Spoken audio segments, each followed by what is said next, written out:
This video contains full spoilers for the DLC of Xenoblade Chronicles 3, as well as many for the main game. If you haven't played it but are still interested, or just need a reminder, watch this video first. But otherwise, here's the full story of Future Redeemed. Our story begins with the creation of Origin. Being built to support the data of all the life from 2 entire planets, saying it would need to have a powerful base would be an understatement. Melia had learnt of the Trinity processor that Klaus had helped make, and from her knowledge, she knew that Ontos's core had been used as an arbiter in it. Deciding that its failure must have had to do with something else, she decided to use Ontos again as the foundation of Origin. Its construction took many years, but all was going rather smoothly. That is, until the day of the impact. Origin harbored inside of it the will of 2 planets worth of population, and during such an unpredictable time, millions of wills all wishing for things to stay how they were came together, congealing, and from them a parasite known as Mobius was born. With Zed as their figurehead, they froze the 2 worlds in a stasis, and were able to keep things how they were for eternity thanks to the never-ending wars they created. While many fought back against his oppression, there was little they could do against his power, and for a while, it seemed like things would stay like this forever, until one day an even greater foe came around the horizon. While he had been completely forgotten by most, Ontos was still the foundation of Origin, still harboring a will from deep inside, and he was beginning to get impatient. We must remember that Ontos is unlike Numa and Lagos. He has no will of his own, and only gained one in the original Trinity processor due to his closeness to the 2 other stones. But without them surrounding him, he's nothing but a calculative machine.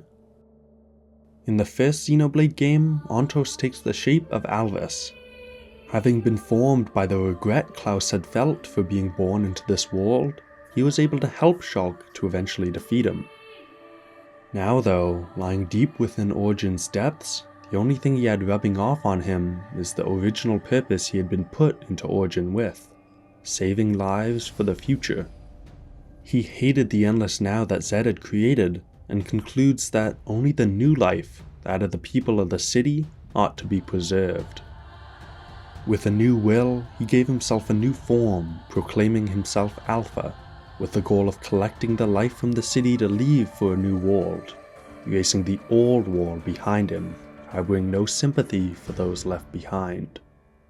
He collected his strength to wipe away all the life he deemed unnecessary before his departure, but was stopped by an unlikely alliance. Shulk and Rex forged a pact with Zed and the rest of Mobius, agreeing to a temporary truce until they've dealt with the greater threat. The 2 strongest groups in Ionius joined each other in battle, but even their combined powers couldn't stop Alpha, and the battle ended in a draw. They had dealt enough damage to Alpha to delay his departure, but in return Rex lost an eye and Shulk an arm. Knowing that their foe was still out there, Zed agreed to keep the truce alive until Alpha had been truly defeated. Mobius wouldn't attack the city, nor would the city interfere in the war between Kiev and Agnes. After they had parted ways, Shulk and Rex formed the Liberators, an offshoot from the city, a group dedicated to honing their fighting skills so that once the treaty eventually expired, they would be ready to fight Mobius again. For his part, Zed slunk back to his theater where he could spectate his eternal war. Years passed, and Alpha pondered what he had lacked in the battle that made him lose. It wasn't power, he had plenty of that, nor was it intelligence or technique. It took many years, but he finally realized what he was lacking. It was emotion. What he needed was an avatar, one with sufficient emotions to unlock the full potential of his power. If he could successfully go through with this plan of his, this planet wouldn't stand a chance.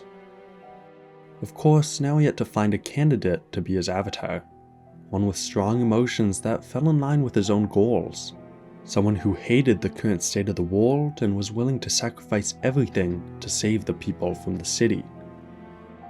After much searching, he landed on a certain citizen of Agnian descent. But before we see if Alpha succeeds in obtaining his avatar, let's first go over how they came to have such an extreme opinion on the world. We should all be familiar with the story of N. Before Alpha and the peace treaty between the city and Mobius, he had gone through multiple lives failing to defeat Zed, each time having to depart from his true love, Mio. In his final life before accepting Zed's eternal now, moments before his own death, he tells his child to live, to go make friends.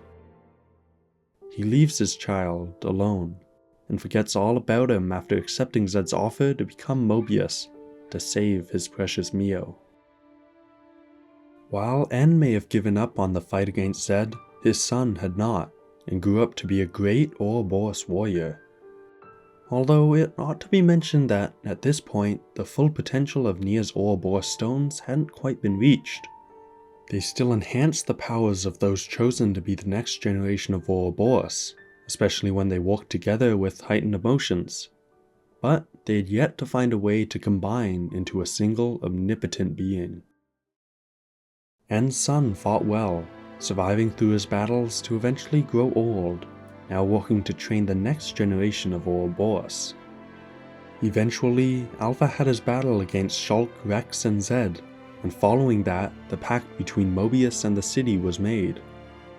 This lured many of the city folk into a false sense of security, with only his two grandchildren staying by his side to learn the ways of Ouroboros.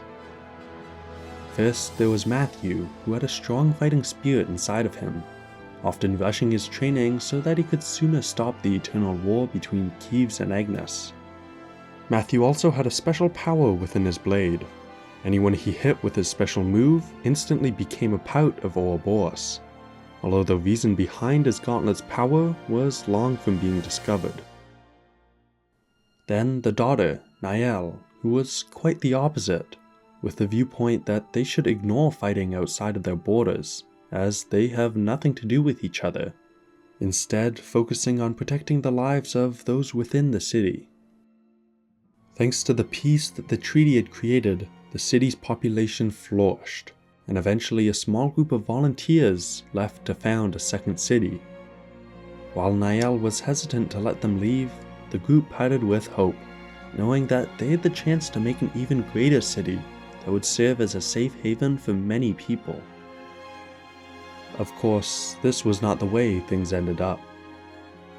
They were a brand new settlement with no proper defenses, so when a rogue company of Kavessian soldiers decided to raid them for resources, they didn't stand a chance. Niall and Matthew were part of the scouting party that found the town burning. Fresh from the battle, motes were still leaving the bodies of the slaughtered. Consumed by a blinding rage, Niall killed all the enemy soldiers without mercy. This is where Niall's innocent heart, full of love for the people of the city, was twisted, giving her an immense hatred for anyone who could even be considered a threat to her friends. At last, Alpha had found what he was looking for. He had bided his time, learnt what he needed if he was to succeed in his plot, and was finally ready for action. Alpha had planted his core crystal in Niall's path, and upon seeing it in the sand, she picked it up. Once that was accomplished, she was as good as his. Alpha finally had an avatar that could feed him enough emotions to make him unstoppable. He further twisted and amplified her emotions, changing her ideals from just wanting peace for her friends and family to wanting it so badly that she'll gladly destroy every other soul on the planet to accomplish it. He manipulates Niall with false hopes, promising her peaceful worlds that he conjures up from the past, all to make sure he has her full loyalty in completing his plan. Once Niall returned to the city, Alpha put his plan into action. All he needed to do was wait until Matthew returned to the city from a scouting mission. Then he'd be able to teleport all of the people from the city into Origin, using them to power it as he left this world behind. He's on the verge of activating his powers, but Zed sees it coming. Watching everything from the sidelines, Zed sees his old foe about to make his move, and so, in an act that shatters the decades-long peace treaty, he sends in the only Mobius that can rival not only his powers, but the emotions of Alpha and his avatar, the Mobius we know as N. N and his army immediately teleports to the city and begins destroying it. This forces the residents to flee, scattering across the land so that Alpha won't be able to collect them. While Alpha may be fine with leaving a few behind, his avatar sure won't be.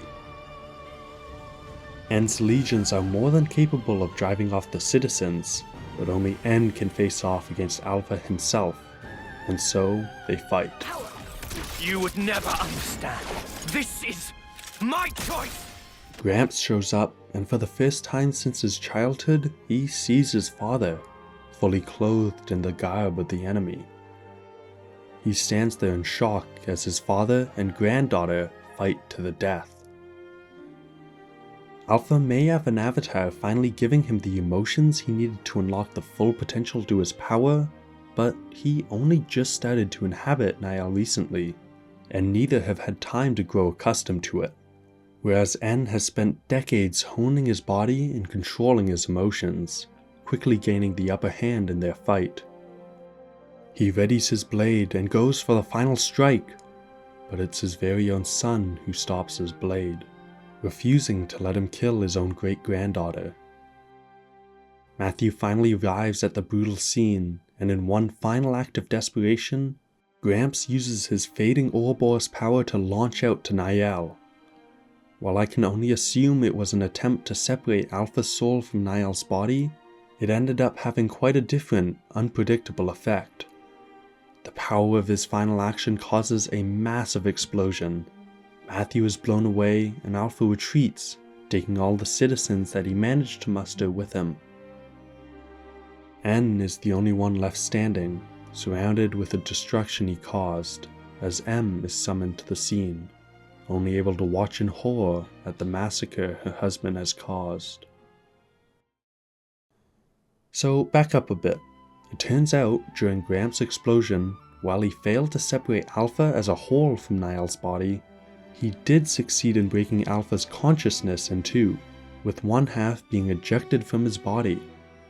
It just so happens that the half that was ejected was a part of Alpha's mind that he had been suppressing ever since he came up with his plan to leave this world behind.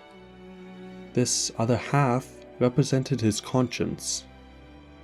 Naming herself A, she had all of Ontos's memories, but unlike Alpha, she retained a lot more of the influence Ontos had received from Pneuma and Logos, and believed that all life was worth saving.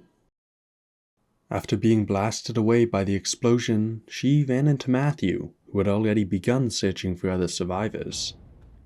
Of course, in this endeavor he would have little success, as a majority of the citizens had already been taken to Origin by Nihil. A didn't reveal much about herself, but agreed to help Matthew, so they continued on searching for survivors. It wasn't long before they ran into a skirmish between Agnes and Kieves, with Matthew's selfless nature forcing him to save as many as he can. The battle is near its end, so he only manages to save two. Glimmer, a loyal soldier who is completely against Matthew and his idea to stop the fighting, and Nicole, a young engineer who likes the idea of peace a lot more. Before they can discuss much, the Mobius overseeing the battle show up. Past being fed up at this point, Matthew obliterates them, as well as freeing Glimmer and Nicole from their flame clocks with his special move that also activates the Ouroboros power within them. Having lived her entire life fighting the same war, Glimmer still disagrees with Matthew's suggestion of peace, so wishing to rejoin her colony, she runs away in the night. Glimmer doesn't make it far and is quickly captured once again, this time by a scout party from the Liberators, out searching for survivors from the city. they quickly realize that she is no normal Agnian soldier, missing her iris. Shulk, as the leader of this party, tells everyone to calm down and delays his decision for what to do until they meet up with their second scouting party. But right now, everyone just needs some rest. Not learning from her lesson in the slightest, Glimmer runs away once again, this time contacting Mobius to let them know about the Liberators.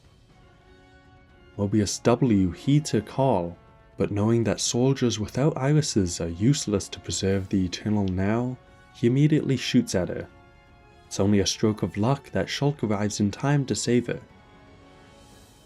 He is equally confused at the Mobius's attack, still under the impression that the treaty was in place, but quickly regains his composure and gets ready to fight.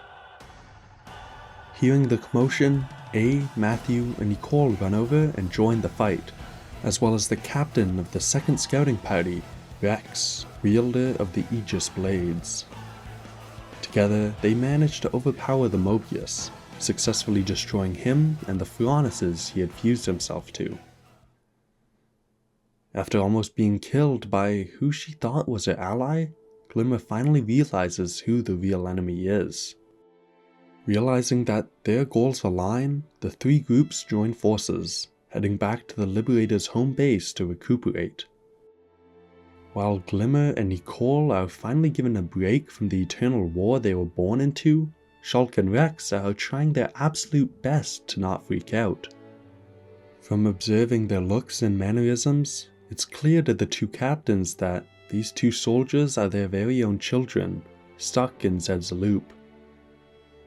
Seeing their offspring for the first time in decades, it's all they can do to keep their emotions in check, keeping it a secret for the time being to not introduce too much shock to their children's already overloaded systems. Given no time to rest, the group heads right back out after hearing reports of a missing scouting party.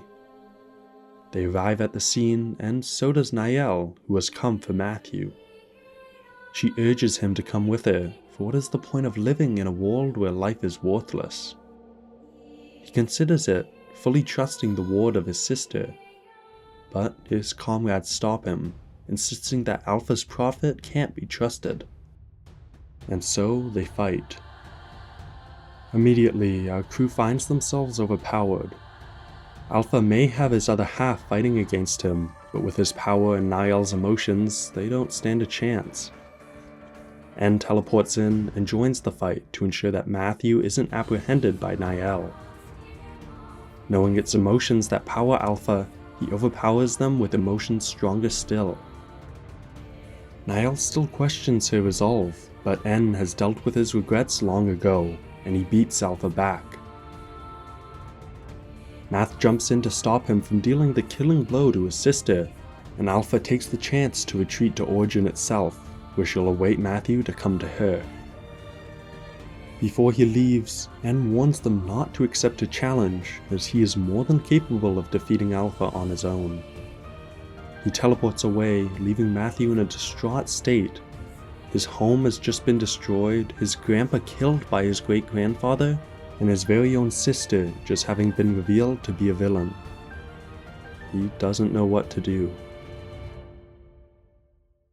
After recuperating, Matthew has Shulk, Rex, and A reveal everything, no more lies. They oblige and reveal how this world was created and how Alpha came to be. With no more secrets, Matthew's next step is obvious. Go to Origin and free Niall from Alpha's grasp. They get ready to go, but Shulk and Rex refuse to let Nicole and Glimmer join them on their quest. Putting their child's life above their own, they refuse to put them at an added risk.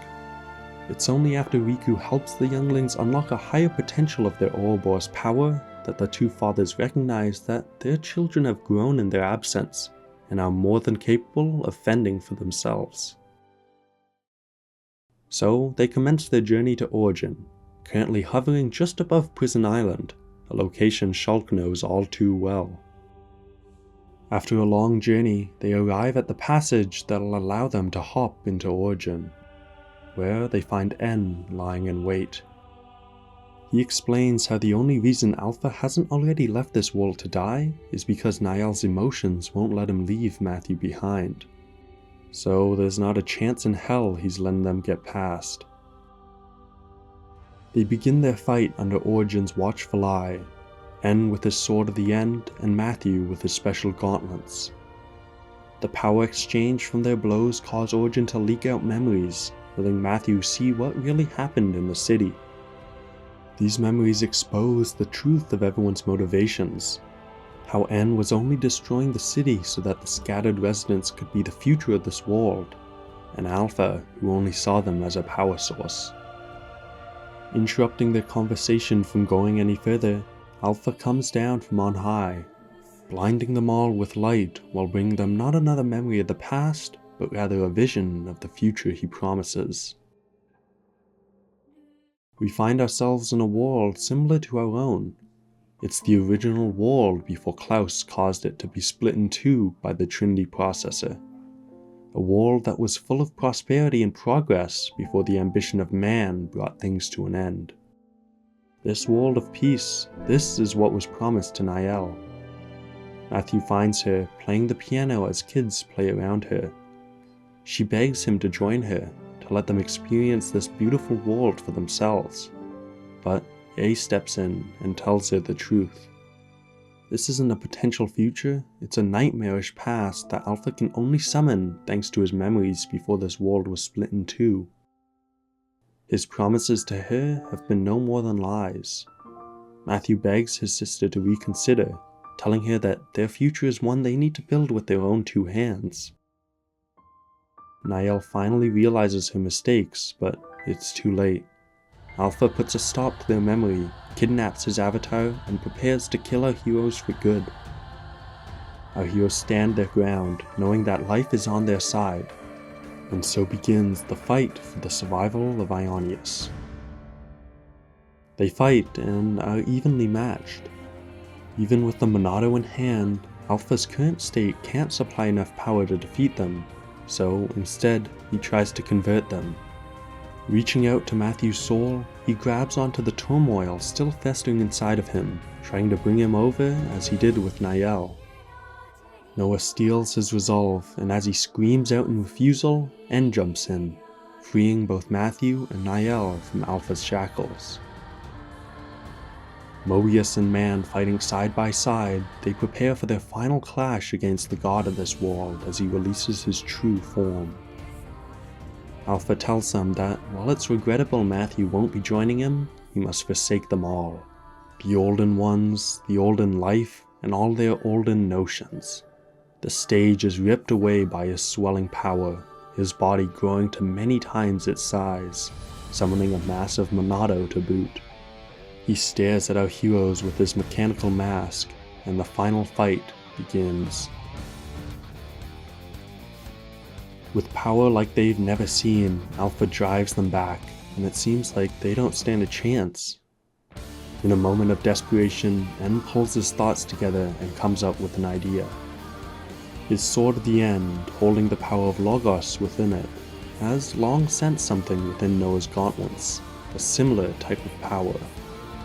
He plants his sword into the ground and has Matthew drive his fists into the sword while releasing his Ouroboros power. As he jumps up to strike the blade, the Aegis crystal of Numa is revealed behind his gauntlets, and the combo of Noah's emotions, the power of Ouroboros, and the final two pieces of the Trinity processor all combine to activate the true power of Ouroboros for the first time. All of our heroes' souls join together, forming a single omnipotent entity, finishing the fight with a single punch. Before he's wiped from the world, Alpha summons Matthew alone to talk with before he disappears. He wonders if Matthew has any regrets for making the future so unpredictable, and Matthew confirms that he has plenty, but that's why he has to move forwards. Unfortunately, our heroes are still left with a problem. Without Alpha, they need someone to serve as the avatar for Origin, the spirit of this world. A's the obvious choice, volunteering herself, her final words used to tell these brave warriors to continue fighting against Mobius. Even if they don't succeed, they must pass it on to the next group, and then the next, and so on, until they finally achieve peace. Shulk and Rex also volunteer themselves to support A and keep an origin going, but before they go, they impart a gift to each of their children. Their time for adventures had long since passed. Their friends and family are gone, and all they have left are their children. So, instead of continuing in this world, they entrust their lives to their children, transferring their life force to their offspring, ensuring that they'll live long past their 10 terms and have the chance to experience a full life. They walk off, and everyone is moved to safe land as Origin is sent deep into the sea, out of sight and mind to everyone, except Zed. N warns Matthew that Mobius will guide this Endless Now to the very end, but Matthew is convinced that someday they'll be defeated, perhaps even with N's help. Sometime later, we see the construction of the second city. Everyone's doing well. Riku and Nicole work on the Ouroboros stone, and Matthew is heading off to find more survivors. A happy finale for the original founders of the city. Before the game truly ends, we see a scene from a long time in the future, long after the events of the main game. We see the two worlds that had been separated once again come back together, and thanks to Origin having recreated both of them, when they come back together, they don't obliterate each other. Rather, they fuse into a single planet, able to sustain the lives of both. But only time will tell what comes next. Thanks for watching this video. Have a good day.